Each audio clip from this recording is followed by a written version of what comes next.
రాజుల మొదటి గ్రంథము 5వ అధ్యాయము 4వ వచనం చివరి భాగాన్ని చదువుకుందాం. యెహోవా నలుదిశలను నాకు నెమ్మది దయచేసి ఉన్నాడు. Praise the lord. ప్రియ సహోదరి సహోదరుడా, మరి వాగ్దానం వింటున్న నీ జీవితంలో కూడా భయంకరమైన శత్రు పోరాటాల్లో నలిగిపోతున్నావా? నెమ్మది లేని పరిస్థితుల్లో ఒకవేళ జీవిస్తున్నావా? మరి ఆ శత్రువులు ఎలా లయపరచబడతారో అర్థం కాక కృంగిపోయి ఉన్నారా? నువ్వు కృంగిపోవాల్సిన అవసరం లేదు. నువ్వు నమ్ముకున్న ఆరాధిస్తున్న యేసయ్య సర్వశక్తిమంతుడైన దేవుడు.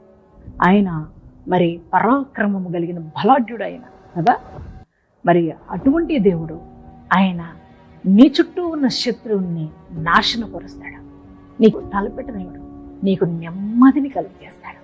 కనుక యేసయ్య ఇంత శ్రేష్టమైన వాగ్దానం నాకు ఇచ్చినది. నీకు thank you Yesayya, thank you daddy అని యేసయ్యకి థ్యాంక్స్ చెప్పండి. ఎంతమంది ఈ వాగ్దానం రిసీవ్ చేసుకున్నారు? మీ అందరి జీవితాలు ఈ వాగ్దానం నెరవేర్చబడింది కాక అందరూ కూడా